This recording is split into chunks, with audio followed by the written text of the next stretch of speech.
আসসালামু আলাইকুম বাচ্চারা, কেমন আছো? আশা করি আলহামদুলিল্লাহ ভালো আছো তোমরা সবাই। আজকে আমরা চ্যাপ্টার 3 এর লজিক সার্কিট সিম্পলিফিকেশন বা লজিক ইকুয়েশন সিম্পলিফিকেশন শুরু করবো। এটা সার্কিট না দিয়ে লজিক ইকুয়েশন বলা যায়।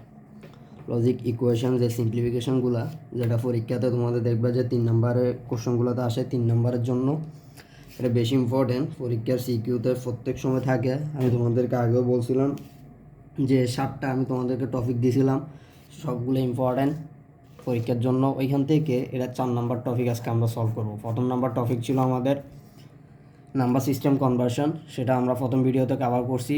দেন দ্বিতীয় নাম্বার যে টপিকটা ছিল সেটা হচ্ছে টুস কমপ্লিমেন্ট, সেটাও আমরা কভার করছি। দেন থার্ড নাম্বার যে টপিকটা ছিল সেটা ছিল হচ্ছে আমাদের বিভিন্ন রকম লজিক সার্কিট কীভাবে আঁকা হয় বা লজিক গেট সম্পর্কে বিস্তারিত বলছি। 4 নাম্বার লেকচার আজকে, যেখানে আমরা লজিক সার্কিট সিম্পলিফিকেশনগুলো নিয়ে আলোচনা করব। এখানে ভাই তোমাদের জন্য 10টা লজিক সার্কিটের ইকুয়েশন আমি লিখে রাখছি, যেগুলো বিভিন্ন রকম বোর্ড কোশ্চেনগুলোতে আসছে, ওইখান থেকে নেওয়া।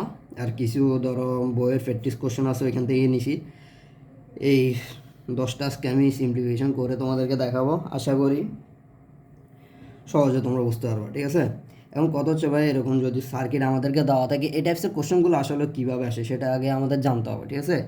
মাঝে মধ্যে এই টাইপসের কোশ্চেনগুলো পরীক্ষাতে তোমাকে এরকম কিছু সার্কিট হয়তো আঁকে দিতে পারে, এঁকে দিয়ে এরকম কিছু তাদেরকে ধরো হচ্ছে তাই করে দিল আর কি। এরকম কিছু লজিক সার্কিট এঁকে দিয়ে ধরো কী করলো, এরকম কিছু লজিক সার্কিট এঁকে তারপরে তোমাকে বললো এদের যে ফাইনাল যে ইকুয়েশন, সেই ইকুয়েশন থেকে এরকম কিছু লজিক সার্কিট আঁকা থাকে। ধরো এটা এফ ছিল, তাহলে তোমাদেরকে বলতে পারে এফের যে ইকুয়েশনটা সেটা বের করো, সেটা বের করে সেটাকে সরল করো, ঠিক আছে কি না? এটা সরলীকরণ বলা হয়, ঠিক আছে? এই সরলকৃত মান বের করো, এরকম টাইপসের কোশ্চেনগুলো আসে। তখন তোমাকে এই সার্কিটটা থেকে ইকুয়েশন বের করা জানতে হবে, যেটা আমি এর আগের ভিডিওতে তোমাদেরকে দেখাছিলাম। একটা সার্কিট থেকে আমরা কীভাবে ইকুয়েশন বের করবো। দেন সেই ইকুয়েশনটা বের করার পরে তোমাদেরকে বলতে পারে সেই ইকুয়েশনকে সরল করতে বলতে পারে, ঠিক আছে? বা সিম্পলিফিকেশন করো। এই টাইপসের কোশ্চেনগুলো আসে, ঠিক আছে? আসলে এই টাইপসের কোশ্চেনগুলো সলভ করার জন্য আমাকে 3টা স্টেপ ফলো করতে হবে। কয়টা স্টেপ? 3টা স্টেপ। ফার্স্ট স্টেপ হচ্ছে, প্রথম আমার যে ইকুয়েশনটা দেওয়া থাকবে সেই ইকুয়েশন থেকে আমি প্রথমে দেখব কমন যাচ্ছে কিনা। যদি কমন যায় তাহলে আমি কমন নিয়ে কাজ করা শুরু করব। দেন 2 নম্বর কথা হচ্ছে আমাকে কিছু উপপাদ্য এখানে জানতে হবে বা থিওরাম আমাকে জানতে হবে এই লজিক সার্কিট সরলীকরণ বা সিম্পলিফিকেশন করার জন্য। সেই উপপাদ্যগুলো ভাই একটু পরে আলোচনা করবো। দেন হচ্ছে যে যদি আমি কমন নিতে পারতেছি না বা কোনো উপপাদ্যতে ফেলতে পারতেছি না, দেন লাস্টে আমরা গিয়ে ওই সার্কিটের যে জিনিসগুলো থাকবে এগুলোকে গুণ করে দেওয়ার ট্রাই করবো, ঠিক আছে? দেন বাকি গুণ করার পরে যদি সূত্র পরে সূত্র ফেলবো অথবা কমন পড়লে কমন নিয়ে আমরা কাজটা করবো, ঠিক আছে? আসো তাহলে এই সার্কিটগুলো বা এই কোশ্চেনগুলো সলভ করার জন্য আমাদেরকে কিছু আগে উপপাদ্য বা থিওরাম জানতে হবে। ওই থিওরামগুলো জানলে তখন আমাদের জন্য এই লজিক সার্কিট সিম্পলিফিকেশন করাটা সহজ হয়ে যায়, ঠিক আছে? আসো ভাই তোমাদেরকে কিছু উপপাদ্য আগে একটু দেখাই দিই। এই উপপাদ্যগুলো তোমাদের বইতে আছে আসলে। ভাই প্রথম উপপাদ্য যেটা বলি সেটা হচ্ছে যাই অপরিবর্তনীয় উপপাদ্য, ঠিক আছে? অপরিবর্তনীয় উপপাদ্য একটা আছে তোমাদের, যেটাকে ইংরেজিতে বলা হয় তোমাদের আইডেম্পোটেন্ট। আইডেম্পোটেন্ট, ঠিক আছে? আইডেম্পোটেন্ট উপপাদ্য, ঠিক আছে? এই আইডেম্পোটেন্ট উপপাদ্যটা কি আসলে ভাইয়া? এটা হচ্ছে যদি সেম ভেরিয়েবল দুইটাকে, ভেরিয়েবল কি জানো তো, যার মান পরিবর্তন হয় বা চলক, দুইটা সেম চলককে যদি তুমি কি করো, অর করো, তাহলে তার আউটপুট অলওয়েজ একটা আসবে বা ওই সেম একটা চলকই আসবে, ঠিক আছে? সেম চলক দুইটাকে যদি তুমি অর করো তাহলে তার আউটপুট একটা চলকই আসবে সেম। আবার যদি তুমি এটাকে এন্ড করো তখনও ওই চলকটাই আসবে। এটা কীভাবে বলতে পারি আমরা, যদি দুইটা সেম ভেরিয়েবলকে আমরা যোগ করি তাহলে তার ভ্যালু একটা, আবার দুইটা সেম ভেরিয়েবলকে যদি আমি গুণ করি তখনও তার ভেরিয়েবল একটা। এটা যদি আমরা বীজগণিতে করতাম, এক্সের সাথে এক্স গুণ করলে এক্স স্কোয়ার হতো, কিন্তু আমরা এখন এখানে বীজগণিতের ম্যাথ করতেছি না, আমরা যেহেতু আইসিটি করতেছি, আইসিটিতে দুইটা ভেরিয়েবলকে গুণ করলে তার ভ্যালু অলওয়েজ কত হয়? এক্স হয়। এখন এটা কীভাবে হয় ভাইয়া একটু চিন্তা করি। আমরা জানি কম্পিউটার 0 আর 1 ছাড়া অন্য কোনো কিছু বোঝা না। তার মানে এই ভেরিয়েবলগুলোর ভ্যালু হয় 0 হবে না হয় 1 হবে, এছাড়া তার অন্য কিছু হওয়ার সম্ভাবনা নাই। তাহলে আসো আমি তো যদি এই এক্সের জায়গায় যদি 0 বসাই, ঠিক আছে? তাহলে এটাও 0, তাহলে 0-র সাথে 0 গুণ করলে আমাদের আলটিমেটলি ভ্যালু কত? 0। এতটুকু বুঝছো কিনা? এবার ধরো এক্সের ভ্যালু যদি আমি 1 বসাই, আবার এক্সের ভ্যালু যদি 1 বসে, তাহলে দেখো তো 1-এর সাথে 1 গুণ করলে কত হবে? 1ই হবে। তাহলে দেখো তো আমি যদি এক্সের ভ্যালু 0 বসাই কিংবা 1 বসাই, তখন যে ক্যালকুলেশনটা তখন 0 আর 1-এর বাইরে কি অন্য কোনো ভ্যালু আসার সম্ভাবনা আছে? নাই। তাহলে এ জিরো আর ওয়ান কার মধ্যে সীমাবদ্ধ? কার ভ্যালু বলছি? এক্সের ভ্যালু। এক্সের ভ্যালু তো আমরা জিরো এবং ওয়ান বসেছি। তাহলে দেখো তো আমি এর জিরো জিরো বসে গুণ করি কিংবা ওয়ান ওয়ান বসে গুণ করি, যেটাই করি না কেন আমার আলটিমেটলি ভ্যালু অলওয়েজ কত? এক্সই আসতেছে। ঠিক আছে, এটা বলতেছি অপরিবর্তনীয় উপপাদ্য বা আইডেম্পোর্টেন্ট। ঠিক আছে, 2 নাম্বার আইডেম্পোর্টেন্ট হবে এটা, এনটি। ঠিক আছে, আইডেম্পোর্টেন্ট 2 নাম্বার উপপাদ্য যেটা আমাদেরকে পড়তে হবে সেটা হচ্ছে আইডেন্টিটি। কি উপপাদ্য বলছি? আইডেন্টিটি। আইডেন্টিটি মানে কি? সেটা হচ্ছে তো পরিচিত উপপাদ্য। ঠিক আছে, পরিচিত উপপাদ্য যেটা আমাদের বইতে আছে, পরিচিত উপপাদ্য নামে পরিচিত। সেটা হচ্ছে কীরকম? ধরো আমি একটা ভেরিয়েবলের সাথে যদি আমি জিরোকে অর করি তখন তার ভ্যালু অলওয়েজ ওই ভেরিয়েবলটাই হবে। আবার যদি আমি কি করি, ওই ভেরিয়েবলের সাথে যদি ওয়ানকে অ্যাড করি তখন আমার ভ্যালুটা কী হবে? ওই ভেরিয়েবলটাই হবে, মানে সেম ভেরিয়েবলটাই হয়ে যাবে। ঠিক আছে, 3 নাম্বারটা আছে। 3 নাম্বারটা হচ্ছে তোমাদের ডোমিনেশন। ডোমিনেশন উপপাদ্য বা এটাকে কর্তৃত্ব উপপাদ্য বলা হচ্ছে তোমাদের এখানে, কর্তৃত্ব উপপাদ্য। ঠিক আছে, কর্তৃত্ব উপপাদ্যটা কি আসলে ভাইয়া? কর্তৃত্ব উপপাদ্য দ্বারা বোঝাচ্ছ যে কোনো ভেরিয়েবলের সাথে যদি তুমি ওয়ানকে অর করো তখন তার ভ্যালু অলওয়েজ ওয়ান হবে, এবং কোনো ভেরিয়েবলের সাথে যদি তুমি জিরোকে এন্ড করো তখন তার ভ্যালু হবে জিরো। এটাকে বলা হচ্ছে তোমাদের ডোমিনেশন থিওরাম। ঠিক আছে, দেন মোস্ট ইম্পর্ট্যান্ট যে থিওরামটা যেটা বেশি আসে, যেটা বেশি আমরা ইউজ করবো এই সিম্পলিফিকেশনগুলোর ক্ষেত্রে, সেটা হচ্ছে ডিস্ট্রিবিউশন।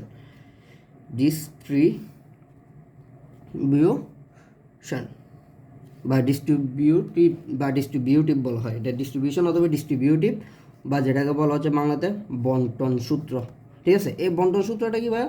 বন্টন করে দেওয়া। ধরো একটা ভেরিয়েবল আছে এক্স প্লাস আর দুইটা ভেরিয়েবল আছে ওয়াই জেড। ঠিক আছে, এই দুইটাকে যদি আমি এক্সকে যদি বন্টন করে দিই ওয়াই এবং জেডের মধ্যে, তাহলে জিনিসটা কীরকম হয়? X plus y and x plus z, এটাকে হচ্ছে বন্টন সূত্র। আবার এটা আরেকভাবে হইতে পারে, সেটা কীরকম হইতে পারে দেখো তো? এক্স ইন্টু যদি আমার ওয়াই প্লাস জেড থাকে তখন আমি বন্টন করে দিতে পারো, তখন হবে এক্সের সাথে একবার ওয়াইকে বন্টন করে দাও এন্ড আকারে, মাঝখানে অর আছে অর দিয়ে দাও, এক্সের সাথে আবার তুমি জেডকে বন্টন করে দাও। ঠিক আছে, এই সূত্রটা আমাদের মোস্ট ইম্পর্টেন্ট। ঠিক আছে, এই যে বন্টন সূত্রটা এটা আমরা অনেকবার ইউজ করব। এরপরে আমাদের ডি মর্গান মামা একটা সূত্র আমাদেরকে দিয়ে গেছিলো, সেটা কত নম্বর? 1 নাম্বার সূত্রটা দেখো, ডি মর্গানের সূত্র। সেটাই কি বলছি? D Morgan. ঠিক আছে, ডি মর্গান ল। ডি মর্গান ল কি বলে দেখো তো? ডি মর্গান ল বলতেছে দুইটা ভ্যালু বা দুইটা ভেরিয়েবল যখন কী আকারে থাকে? যোগ আকারে থাকে, এবং তার উপরে যদি আমার বার থাকে তখন তাদেরকে আমি কী করে দেবো? বারটাকে প্রথমে তাদের দোনোজনকে আলাদা আলাদা করে দিয়ে দিতে হবে। ঠিক আছে, এবং যদি অর থাকে মাঝখানে হয়ে যাবে সেটা অ্যান্ড। এটা 1 নাম্বার। 2 নাম্বার বলতেছে দুইটা ভেরিয়েবল যখন গুণাকার থাকবে এবং তারপরে যদি বার থাকে তখন আমি ফার্স্ট কাজ হবে ওই ভ্যালু দুইটার উপরে কী করবো? বারটাকে ডিস্ট্রিবিউট করে দেবো, এবং মাঝখানে যদি এন্ড থাকে বা গুণ থাকে তখন সেটাকে আমি কী করে দেবো? অর করে দেবো। এই দুইটা সূত্র আমাদের মাস্ট লাগবে। ঠিক আছে, এর বাইরে আরও কিছু সূত্র আমাদেরকে জানতে হয়, ওই জিনিসগুলো একটু দেখো তো। যদি আমি একটা ভেরিয়েবল এবং তার কমপ্লিমেন্ট মানে হচ্ছে তার পরিপূরক যদি আমি কী করি? গুণ করি, তাহলে তার ভ্যালু হবে অলওয়েজ জিরো, এবং তার যদি আমি কী করি? অর করি তখন তার ভ্যালু হবে 1। এই দুইটা জিনিস একটু মাথায় রাখো ভাই, এই দুইটা একটু মোস্ট ইম্পর্টেন্ট, এই দুইটা লাগবে আমার। ঠিক আছে, আবার বলতেছি ভাই, দুইটা সেম ভেরিয়েবল যদি একটা আর একটা কমপ্লিমেন্টের সাথে গুণ হয় তখন তার ভ্যালু হয় জিরো, এবং যদি যোগ হয় তার ভ্যালু হয় 1। এতটুকু মাথায় রাখো। ওকে, আসো তাহলে 1 নম্বরটা ভাই একটু সলভ করাই তোমাদেরকে। 1 নম্বরে ভাই কোনটা দিয়েছিলাম তোমাদেরকে? 1 নম্বর কী দিয়েছিলাম দেখো, 1 নম্বর ইকুয়েশনটা আমরা একটু দেখি। ঠিক আছে, y = ছিল a প্লাস বি ইন্টু ছিল আমার a প্লাস বি নট, এটা ছিল a নট প্লাস সি। ঠিক আছে, তাহলে তোমাদের 3টা স্টেপ মানে আছে তো না? 1 নাম্বার স্টেপ কী ছিল আমাদের? 1 নাম্বার স্টেপটা বলো তো? 1 নাম্বার স্টেপ ছিল হচ্ছে যে কমন নিব। ঠিক আছে, কমন যদি যায় কমন নিব। 2 নম্বর হচ্ছে যে থিওরাম। 3 নাম্বার হচ্ছে যে কী করবো? আমরা গুণ করবো বা মাল্টিপ্লাই করবো। ঠিক আছে, এই 3টে। ফার্স্টে দেখো তো এখানের মধ্যে কমন যায়? কোনো কিছু তো কমন যাচ্ছে না, কোনো থিওরাম পড়তেছে না, কোনো থিওরামও পড়তেছে না। তাহলে 3 নাম্বার স্টেপ আমি ফলো করবো, গুণ করে দেওয়া। তাহলে আমি প্রথমে দুইটা করে গুণ করবো। এটাকে এটার সাথে গুণ করো, প্রথমে এ দিয়ে দোনোজনকে গুণ করো, তো দেখো তো এ ইন্টু এ প্লাস আবার এ দিয়ে বি নটকে গুণ করো, এ বি নট। ঠিক আছে, এ দিয়ে দোনোজনকে হয়ে গেলে এবারে বি দিয়ে দোনোজনকে গুণ করো, তো plus B A B plus তারপর হচ্ছে যে বি নট। ঠিক আছে কিনা? এটা আর একটা এখানে আছে কি? এ নট প্লাস সি। ক্লিয়ার? ওকে, এবার দেখো তো আমি বলছি সেম জিনিস যখন দুইটা গুণ হয় তখন আমরা ভ্যালু কয়টা নিই? একটা নিই। সেটা কোনখান থেকে আমরা বলছিলাম? প্রথম যে উপপাদ্য তোমাদেরকে দেখাচ্ছিলাম, অপরিবর্তনীয় উপপাদ্য বা আইডেমপটেন্ট, ওইখান থেকে। তাহলে এখান থেকে যেহেতু দুইটা জিনিস গুণ হয়েছে তাহলে আমি একটা নিব, প্লাস এখানে এ বি নট লিখলাম, প্লাস এখানে এ বি বাকি থাকে। এরপর একটু আগে দেখালাম তোমাদেরকে সেম ভেরিয়েবল যদি গুণ হয় এবং তার কমপ্লিমেন্টের সাথে তখন তার ভ্যালু কী হয়? জিরো। জিরো বসাই দিলাম। আর এখানে কি আছে? এ নট প্লাস সি, ঠিক আছে না? এবার দেখো তো এখান থেকে আমার কী কী থাকে? A plus A B not plus A B থাকে, ঠিক আছে? দেন আমার এখানে কি থাকে? A not plus C. এবার আবার গুণ করো তো, এ দিয়ে দুজনকে গুণ করলে কী হচ্ছে? A not plus A C, plus আবার এটা দিয়ে দুজনকে গুণ করো, এ নট বি।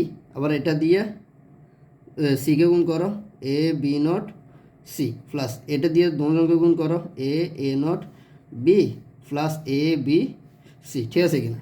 এবার দেখো তো এটার সাথে আমি একটু আগে বলছি সেম ভেরিয়েবল যদি একটা আরেকটার কমপ্লিমেন্টের সাথে গুণ হয় জিরো, প্লাস আর এখানে থাকে এসি, প্লাস এখানে সেম জিরো হয়ে গেলে জিরোর সাথে বি গুণ হলে জিরো, প্লাস আর এখানে থাকতেছে এ বি নট সি। এখানে সেম একটা ভেরিয়েবল আরেকটা কমপ্লিমেন্টের সাথে গুণ হয়েছে তাহলে হয়ে যাবে zero plus A B c. তাহলে আলটিমেটলি আমার এখান থেকে কী থাকতেছে? A C plus A B not C plus A B C.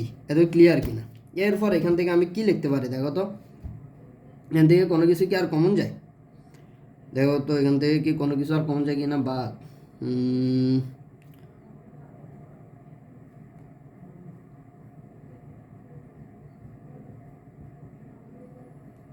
এটা জিরো হয়েছে, এ বি নট, ঠিক আছে।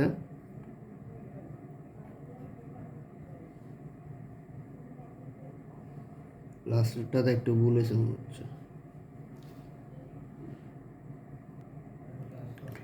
এখান থেকে কী হয় দেখো তো? আমাদের এসি কমন যায় সবগুলো থেকে। এসি কমন নিয়ে নিলাম তাহলে থাকে কত? ওয়ান প্লাস, এখান থেকে এসি নিয়ে গেলাম আর এখান থেকে এসি নিয়ে গেছি, এখানে থাকে বি নট প্লাস এখান থেকে এসি নিয়ে গেছি, থাকে কত? বি। তাহলে আমি একটু আগে বলছিলাম ওয়ানের সাথে কোনো কিছু যদি যোগ হয় তাহলে আমার তার ভ্যালুটা কত হয়ে যায়? দেখো তো 3 নাম্বার উপপাদ্য তো তোমাদেরকে বলছিলাম ডমিনেশন যে উপপাদ্য সেখানের মধ্যে ছিল ওয়ানের সাথে যেটাই গুণ যোগ হোক কিংবা যোগ হোক তাহলে তার ভ্যালু অলওয়েজ ওয়ান। তাহলে এটা পুরোটার ভ্যালু কত হয়ে যাচ্ছে? ওয়ান। তাহলে আমার এসি ইন্টু ওয়ান, তাহলে গুণ হলো আলটিমেটলি কত?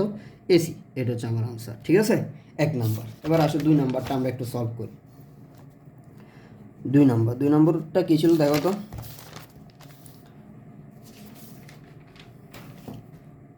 2 নম্বরটা কী ছিল আমাদের? হ্যাঁ, ফি কিউ আর ফি কিউ নট। ওকে, হচ্ছে ছিল এক্স ইজ ইকুয়ালস টু, এটা দিয়ে লিখি, phi Q R plus phi Q not R plus phi not Q R, তারপর আরেকটা কি আছে? Plus phi not Q not, আরেকটা হচ্ছে আর। ওকে, আসো এবারে দেখো তো এখানের মধ্যে প্রথমে কমন যায় কিনা সেটা দেখতে হবে। ফার্স্ট স্টেপ আমাদের কমন যাচ্ছে কিনা দুইটা থেকে। দেখো তো কী কমন যায়? ফি আর কমন যায়, নিয়ে নিলাম। আর থাকে এখানে Q plus Q not. Okay, plus এই দুইটা থেকে কী কমন যায় দেখো তো? ফি নট কমন যায়, আর একটা আর কমন যায়, থাকে কত? কিউ প্লাস কিউ নট, ঠিক আছে? ওকে, তাহলে এখান থেকে দেখো তো আমি বলছিলাম সেম ভেরিয়েবল এবং যদি তার কমপ্লিমেন্টের সাথে যোগ হয় তখন হয় ওয়ান, গুণ হইলে হয় জিরো। তাহলে এখান থেকে হচ্ছে ওয়ান, তাহলে এখানে আমি ফি আর ডিরেক্ট লিখতে পারি ওয়ান, গুণ হলে ওয়ান, প্লাস ফি নট আর এখানেও সেম ওয়ান থাকতেছে, তাহলে এখানে গুণ হলে থাকতেছে ফি আর প্লাস ফি নট আর, ঠিক আছে? এই দুইটা থেকে আবার কি কমন যায় দেখো তো? আর কমন যায়, থাকে কত? ফি প্লাস ফি নট। তাহলে দেখো সেম জিনিস যদি হয় তাহলে ওয়ান, তাহলে ফি ইন্টু ওয়ান আর ইন্টু ওয়ান, সরি, তাহলে এখানে হচ্ছে আর গেল। এবার আসো 3 নাম্বারটা। 3 নাম্বারটা দেখো তো, 3 নাম্বার এফ ইকুয়ালস টু কত? এ প্লাস বি, তারপর হচ্ছে যে এটা পুরোটা উপরে নট আছে, দেন আবার বি প্লাস সি পুরোটা উপরে নট আছে, দেন হচ্ছে পুরোটা উপরে আমাদের আবার কি? হোল বার, ঠিক আছে? তাহলে এটা ডি মর্গান ফোর্সে কিনা দেখো তো? তাহলে আমরা ডি মর্গান সূত্র ফেলে দিই, তাহলে হোল বারটাকে ভেঙে দিই, তাহলে এভাবে লেখা যায় কিনা দেখো তো? মাঝখানে যদি এন থাকে তাহলে হয়ে যাবে অর, এবং বারটাকে দোনোজনের উপর আলাদা আলাদা দিয়ে দিব, ঠিক আছে? প্রথম ওর আগে একটা বার আছে, দেন এ বারটা ভাঙলে এ আরেকটা বার হইলো, দেন মাঝখানে এন্ড আছে, এন্ড হয়ে যাবে অর, তবে যে বি প্লাস সি আছে তার উপর একটা বার, আগে বারটা যদি ভেঙে দিই উপরটা তাহলে আবার হয়ে যাচ্ছে দুইটা বার। তাহলে দেখো তো বারবার দেখবে সবসময় কাটা যায়, দুইটা বার কাটা যায়, তাহলে কাটাকাটি গেলে এখানে থাকতেছে এ প্লাস বি। এটাকে বলা হয় ডাবল কমপ্লিমেন্ট। ডাবল কমপ্লিমেন্ট হলে কি হয়? দুইটা বার হয়, বারবার কাটা যায়, ঠিক আছে? এটা একটু মাথায় রেখো। প্লাস আর এখানে একটু বি প্লাস সি, তাহলে দেখো তো আমি পুরো জিনিসটা এটা হচ্ছে কিনা এ প্লাস বি প্লাস সি। তাহলে দুইটা সেম জিনিস থাকলে যোগ করলে কিংবা গুণ করলে আমরা একটা জিনিসে পাই। তাহলে আমি এখানে এ লিখলাম আর দুইটা বি থেকে একটা বি নিলাম আর এখানে সি নিলাম, ঠিক আছে? এটাই আমার আনসার, ঠিক আছে কি? এরপরে 4 নাম্বার এবং 5 নাম্বার এই দুইটা তোমাদের জন্য বাড়ি কাজ থাকবে। এই দুইটা এইচডব্লিউ করবা, তোমরা একটু করে আমাদের কমেন্ট সেকশানে ছবি তুলে পাঠাই দেওয়া আরও, ঠিক আছে? তাহলে নিজেরাও তো কিছু প্র্যাকটিস করো, ঠিক আছে? সব কিছু যদি ডিপেন্ডেন্ট হয়ে যাও তাহলে তো হইলো না, ঠিক আছে ভাই? যে স্টেপগুলো বলছি ওই স্টেপগুলো ফলো করে 4 আর 5 নিজেরা একটু ট্রাই করো। আসো ভাই 6 নাম্বারটা তোমাদেরকে একটু দেখাই, ঠিক আছে? Equals to X plus Y naught, তারপর আছে তোমাদের জেড প্লাস এক্স নট। এটা হচ্ছে তোমাদের 6 নম্বরে এবং হোল বার, ঠিক আছে? তাহলে আসো এটাও আমরা একটু সলভ করি। তাহলে প্রথম কাজ কি আমার? প্রথম কাজ হচ্ছে ডি মর্গান ফেলে দেওয়া, কারণ হোল বার থাকলে প্রথম কাজই হবে তোমাদের ডি মর্গান অ্যাপ্লাই করা। তাহলে ডি মর্গান অ্যাপ্লাই করলে দেখো তো এক্সের উপরে বাদ যাচ্ছে, এখান থেকে অর আছে, অর হয়ে যাবে অ্যান্ড দেন হচ্ছে যে ওয়াই নট আছে আর এখানে জেড প্লাস এক্স বার, এটা পুরোটা উপরে একটা বার যাবে, ঠিক আছে কিনা? এবার এক্স নটকে এক্স নটের মধ্যে রাখো। তাহলে এখানের মধ্যে দেখো তো এ বারটা আবার ভেঙে দাও, তাহলে ওয়ার উপরে দুইটা বার যাবে আর এখানে এন্ড আছে হয়ে যাবে অর আর এখানে জেড প্লাস এক্স বার, এটা পুরোটার উপরে একটা বার, ঠিক আছে কিনা? তাহলে এক্স বারকে এক্স বারের মতো রাখো, এখানে ওয়াই বারবার কাটা যাচ্ছে, শুধু ওয়াই থাকতেছে প্লাস। এরপর দেখো তো এখানে পুরো জিনিসটার উপরে যদি আমি আবার ডি মর্গান অ্যাপ্লাই করি তাহলে জেড নট বা তাহলে এন্ড এক্স নট, আবার যেহেতু আমি বার ব্যাঙ্কে দুজনকে আলাদা আলাদা করে দিচ্ছি, ঠিক আছে? এক্স নট ইন্টু ওয়াই, তারপর হচ্ছে যে প্লাস আর এখানে থাকতেছে জেড নট ইন্টু হচ্ছে যে তোমার এক্স, ঠিক আছে? এরপরে দেখো তো এই জিনিসটা এটা পুরোটার সাথে কী আকার আছে? গুণ আকার আছে না? তাহলে আমরা দোনোজনকে গুণ করে দিতে পারি। এখানে দেখো তো এক্স নট ওয়াই প্লাস আবার এখানে এক্স নট ইন্টু হচ্ছে যে জেড নট ইন্টু এক্স লেখা যায় তো নাকি? ওকে, এখান থেকে কী থাকে দেখো তো এক্স নট ওয়াই প্লাস আর এটার সাথে এটা যদি গুণ করি তাহলে আলটিমেটলি কী হচ্ছে? তিনটাতে গুণাকার আছে, তাহলে এইভাবে লিখতে পারি কিনা দেখো তো এক্স ইন্টু এক্স নট লেখা যায় তো নাকি? ওকে, তাহলে এখান থেকে কী লেখা যায়? X naught Y plus same জিনিস দুইটা এবং কমপ্লিমেন্ট যদি হয় তাহলে কী হবে? জিরো। তাহলে জিরোর সাথে কোনো কিছু গুণ হওয়া মানে জিরো। তাহলে আমার আলটিমেট আনসার কত? এক্স নট ওয়াই, ঠিক আছে? 6 নাম্বার গেল। এবার আসো 7 নাম্বার। 7 নাম্বার এটা আবার তোমাদের বাড়ির কাজ থাকবে, এটাও করতে পারবে আমি আশা করি। যদি এর আগেরগুলো ভালো মতো দেখো তাহলে 7 নাম্বারটাও তোমরা করে ফেলতে পারবা, ঠিক আছে? এবার আসো ভাইয়া তোমাদেরকে একটা 8 নাম্বারটা একটু দেখাই। 8 নাম্বারটা হচ্ছে দেখ, কোশ্চেনটা হচ্ছে কি? F is equals to A plus B plus C naught, ঠিক আছে? দেন ইন্টু আকারে আছে বি নট সি, ঠিক আছে? এটা পুরোটা পুরো হোল বার আছে। তাহলে প্রথম কাজ কি? এটা যেহেতু হোল বার আছে আমরা ডি মর্গান অ্যাপ্লাই করে দিব। তাহলে ডি মর্গান অ্যাপ্লাই করলে এ নট এন্ড অর হয়ে যাবে এন্ড বি নট অর হয়ে যাবে এন্ড সি নট হোল, ঠিক আছে? এখানে আছে বি নট সি, ঠিক আছে না?